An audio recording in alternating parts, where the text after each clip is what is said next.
He said, yes, Nigeria will have it. It was the NCDC that made this announcement, that we have it in Nigeria, as if they are waiting for disease to emerge. National Assembly condemns red listing of Nigeria by UK due to emergence of Omicron variant.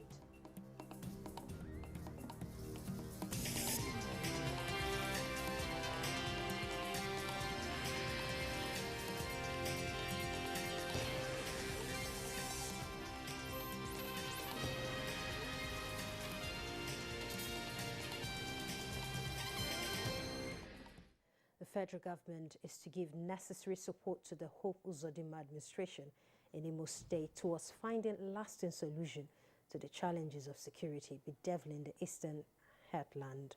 President Muhammadu Buhari, who gave the assurance at an audience with the Imo State governor, said this is in furtherance of his commitment to handing over a securely stable Nigeria to his successor. State House correspondent Adu Musambo has details. If there is one issue undermining efforts by the Hope Uzodinma administration to execute its people-centered policies, programs and projects for enhanced socio-economic development in Imo State, is that of insecurity. Since the attack on Owerri Correctional Facility, where over 1,100 out of the 1,800 inmates that were freed still at large, peace and stability have remained seemingly elusive across the eastern heartland. Governor Hope Uzodinma is here to solicit the support of President Muhammadu Buhari and the federal government towards effectively securing the state for sustainable growth and development. Since that time, they've been on rampage, committing all sorts of crimes, and there is need for us to really clean up the state, because you know that this period of Christmas is so important to our people. And we want to ensure that those coming home to spend their Christmas will have a conducive atmosphere to enjoy their Christmas and then celebrate the season. We ask for support with the additional manpower, and also I ask for some kind of funding to support and the security situation in Imo State. And Mr. President graciously approved. The governor also used the opportunity to brief the president on the conduct of the last governorship election in Anambra State, insisting, however, that the outcome, notwithstanding, APC remains a party to beat in 2023. Have you not seen the number of people decamping into APC? The mood of the country is that the president is doing very well. And the mood of the country is that the APC, given the peculiarity of this time, where insecurity has taken over the globe, where COVID-19 has ravaged every place in the world, from one variant to another variant, yet we are able to come out from a recession. The way the central bank has managed to ensure that we are still afloat, the way all the intervention policies of government, including the stimulus package, rolled out by this government to ensure that the negative impacts of COVID-19 is not grievous on our people. So I'm very confident. I'm a proud member of APC, and I think we will do our best to ensure that the confidence reposed on the party by Nigerians is not betrayed. Governor Hope Uzodinma was the chairman, APC Presidential Campaign Council for the Anambra governorship election. From the State House, Adamu Sambu, NTA News. Let's talk health now, as President Muhammadu Buhari described as worrisome and alarming the pace at which the future of Africans is threatened by the rising non-communicable disease burden, inadequate medical infrastructure and brain drain experienced by the continent. Speaking at the groundbreaking ceremony of the African Medical Center of Excellence, Abuja, aimed at propelling the nation's capital into a hub for medical services, the president said no nation prospers without a healthy population. State House correspondent Adamu Sambo again reports. An estimated $300 million is to be expended on the 500-bed Medical Center of Excellence funded by the African Export-Import Bank in partnership with the Nigerian government as well as the King's College Hospital, London. conceived to promote intra-African medical tourism, the project is seen as one step further towards achieving self-reliance for Africa's healthcare delivery. Today represents more than just the groundbreaking ceremony for a landmark hospital project that will significantly transform the healthcare sector in West Africa. Today also demonstrates the commitment of the Nigerian government and Afreximbank to the well-being of the African people and the recognition that the wealth of a nation rests squarely on the health of its population. President Buhari described the Abuja Medical Center of Excellence as a fitting response to the prevailing situation where many hospitals in West Africa are underfunded, under-equipped, and relatively inaccessible to most patients, especially from the rural areas. The Africa Medical Center of Excellence represents a return to fundamentals and the understanding that there is no African development agenda without able-bodied Africans to execute on our vision of transformation.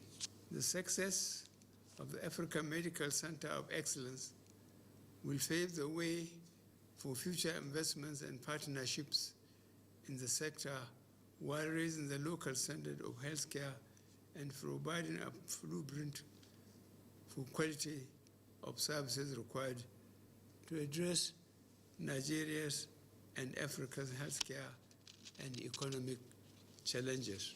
The president thanked Afreximbank and partners for their unfailing commitment to Africa and the action-oriented approach to resolving the challenges that the continent faces on the path to development. The president and chairman board of directors of Afreximbank, Professor Benedict Orama, described as unacceptable that more than 300,000 Africans travel to Asia alone annually for medical tourism, spending over $5 billion, and Nigeria in particular accounting for $1 billion of that expenditure.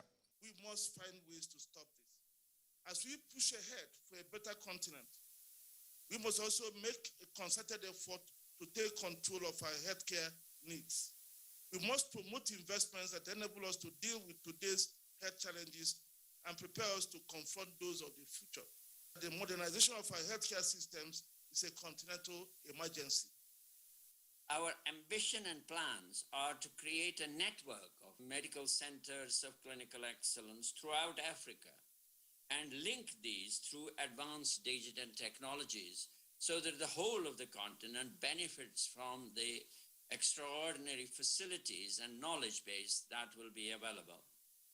Our particular aim is to create a hub for molecular diagnostics that not only serves the local needs, but also the country's needs, as well as the needs of sub-Saharan Africa. The groundbreaking ceremony was performed on behalf of the President by the Minister of Health, Dr. Osage Ihanere, supported by the Minister of the FCT, Muhammad Musa Bello. In Abuja, Adamu Sambo, NTA News. The need for Nigeria to strengthen capacities in health research and local vaccine production is one of the outcomes of the National COVID-19 Summit held in Abuja. At the close of the summit, Secretary to the Government of the Federation and Chairman Presidential Steering Committee on COVID-19, Boss Mustafa, called for greater synergy among all levels of government to upscale health infrastructure in the country. Mitairi Ikpen reports. The federal government is not resting on its oars despite the global acclaim that trailed Nigeria's response to COVID-19. Participants at this summit agreed that the pandemic has been a wake-up call for policymakers at the federal and subnational levels to elevate healthcare delivery in the country. The collaboration between the federal government and the states, because that is the only way you can maintain sustainability. That is the only way. And we need to pull the strings of our boots and hit the road and hit it really rough and fast to be able to push these vaccines. Because this is a smart virus. It will continue to mutate as long as we remain unvaccinated. That's the danger about it. The coronavirus spread has shown that healthcare is the main power that shapes the economy and politics. The summit identified research as a critical area that requires capacity building. Not that COVID doesn't kill us, but it doesn't kill us as much as it kills people in the Northern Hemisphere. So if we can understand the pathophysiology of COVID in this environment, then we can find some biological markers. Once you find that biological marker, then you can use that to perhaps develop a vaccine or a therapeutic agent. And that's the way to go. You can see that we have vaccine shortages in Africa. Why? Because we don't have indigenous manufacturing.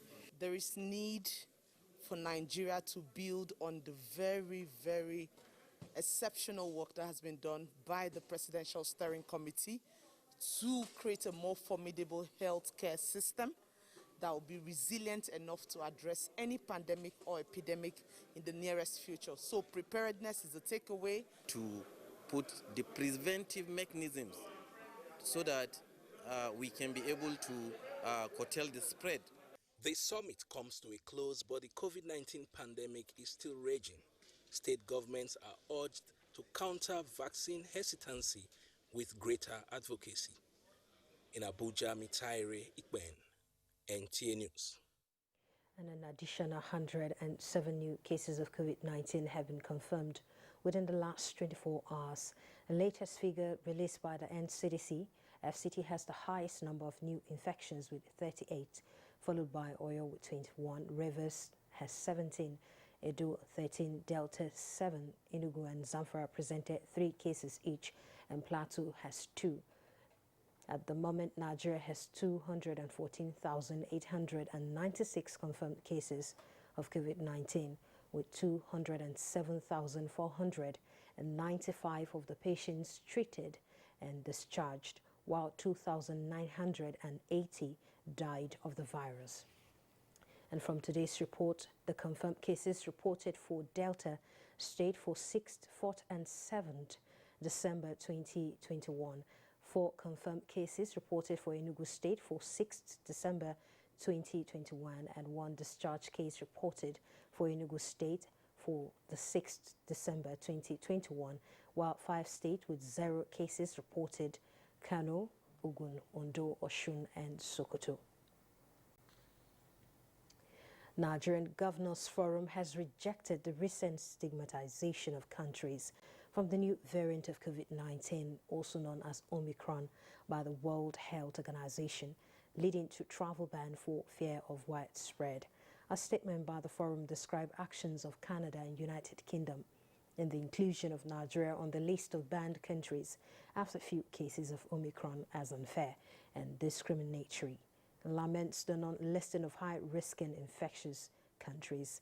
The forum appealed to WHO to intervene as global leaders are strengthening response capacity to the dreaded variant through enhanced vaccination and compliance with non-pharmaceutical measures. Also, the House of Representatives has expressed disappointment over the red listing of the travelers from Nigeria by the United Kingdom, effective Monday, 6th of December 2021. That's due to the emergence of Omicron variant. National Assembly correspondent Lami Ali reports that the issue took up most part of plenary Tuesday as the lawmakers suggested a diplomatic resolution of the matter. The issue was raised by Minority Leader Ndudi Elumelu on the matters of urgent public importance.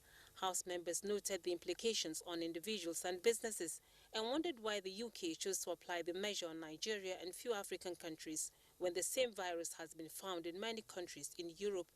It does not exempt over 8,000 Nigerian travelers that have bought air tickets to visit Nigeria during this festive period, as the restriction will affect their re-entry into the United Kingdom. Announcement of the emergence of this disease to say, yes, Nigeria will have it.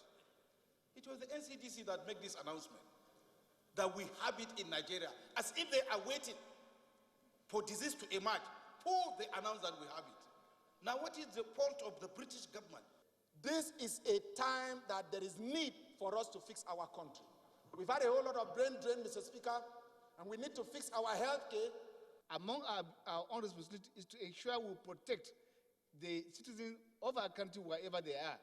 And where unduly we are met with with measures that are not in line with international, we deploy other means to sort out issues in favor of our people. Another issue that got the lawmakers concerned and attracted their condemnation are the incidences of abuse in some boarding schools. They cited the case of the late 12-year-old Sylvester Romoni of Darwin College, Lagos, and 14-year-old Karen Akpage of Premier Academy, Abuja, and called for investigations. We cannot watch this kind of situation happening in our boarding schools across the entire country. The House passed a resolution urging security agencies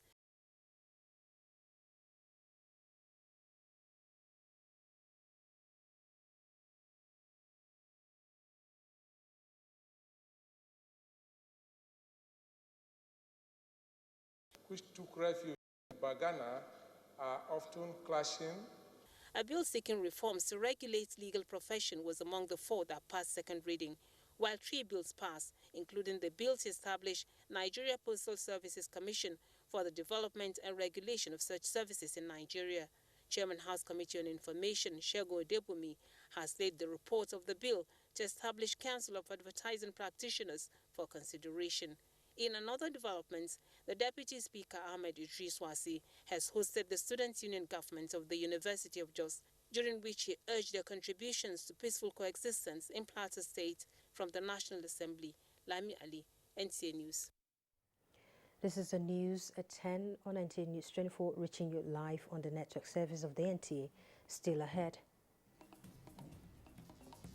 Federal government underscores critical role of LPG in transition towards more sustainable energy model. Everybody knows the secret to good cooking is that special ingredient. The mothers know it. But does this new generation know it? Let's find out. Mothers, daughters, are you ready? Yes! Let the cooking begin. Erisco tomato paste. Now we get home, now we get love. Welcome back. President Muhammadu Buhari has transmitted the Finance Bill 2021 to the Senate for consideration and approval. National Assembly correspondent Ignatius Nkwo also reports that the legislators have condemned the inclusion of Nigeria in the COVID-19 red list by the British government and called for its reversal.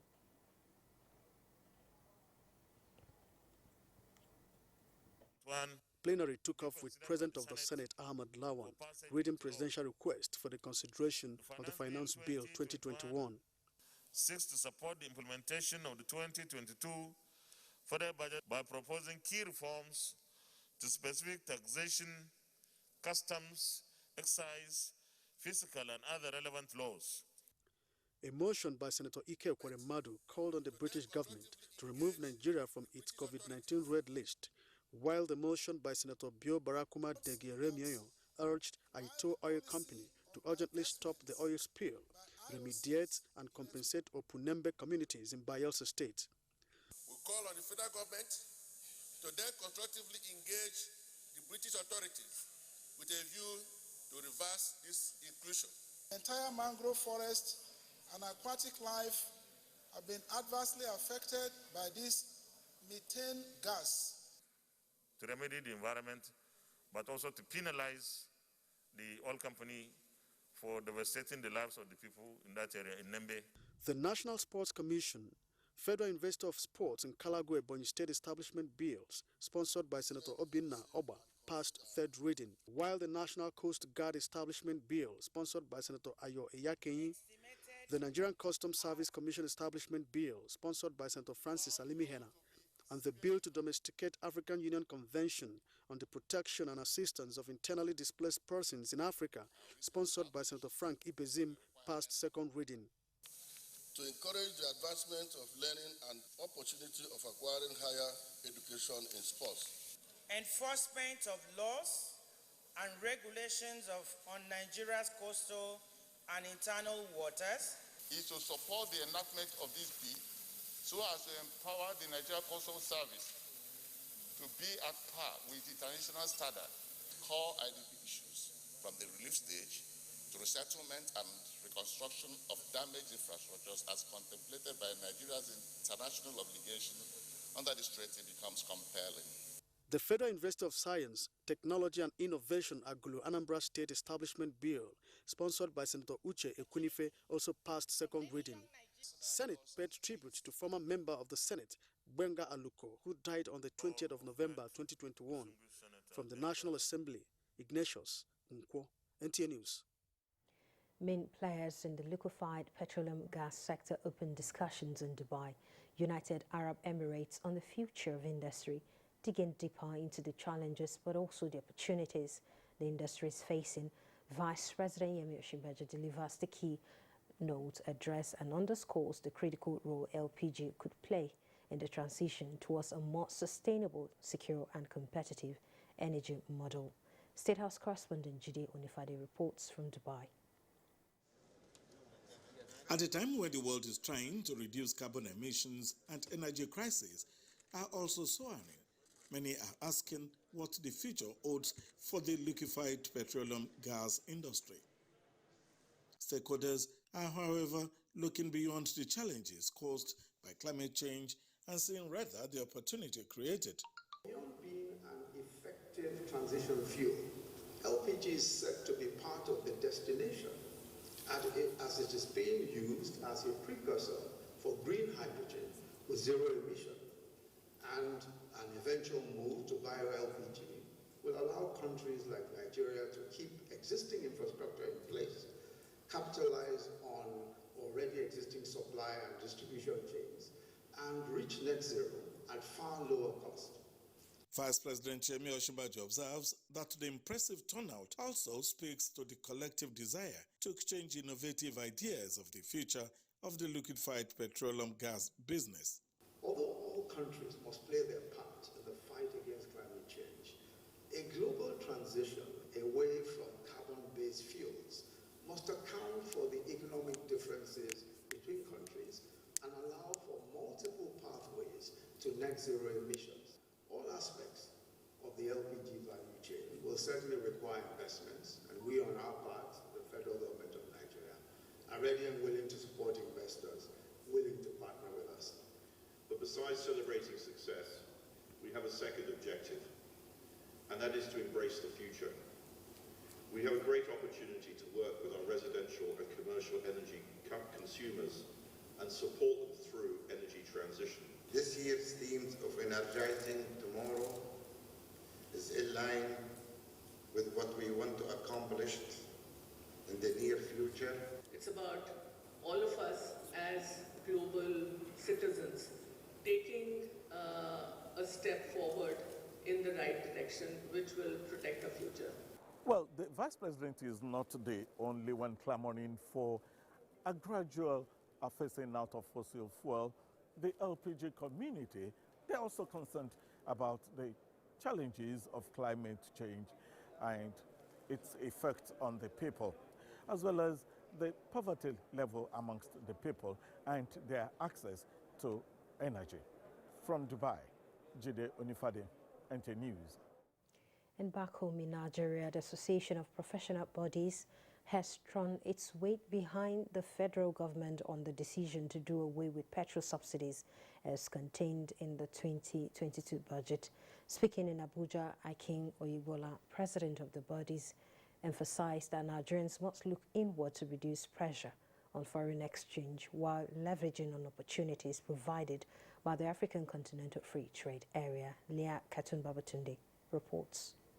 The economic calendar for 2021 is gradually grinding to a halt, and professional bodies in the country are taking stock and making projections into the future. National interest is at the heart of this engagement, with a call on government at all levels to insist on service delivery only by those professionally certified to do so. Looking into the next budget, APBN say the government did well by instituting an end to the era of petrol subsidies. If we get sincere with ourselves, it's just a matter of time. Everything will ease off. And those who are importing will import and sell at a competitive price to us. And I'm telling you, the moment there is no subsidy, no rich man is getting very rich on us. And the whole thing will go round. The latest trade report released by the National Bureau of Statistics indicate Nigeria's trade balance fell in the negative by 3.023 trillion naira in the third quarter of 2021. Oyebola said enhancing local production capacities and consumptions is vital in reversing this trend. The government doesn't have any magic coin. If you keep asking for dollars, you are putting pressure on the hard currency. The focus here is on analyzing national policies for catalytic national development, with a call on Nigerians to avoid overheating the polity and unite for a more prosperous nation. In Abuja, Leah Katumbawa today, NTA News. News at 10 is broadcast live on NTA News 24. More reports shortly.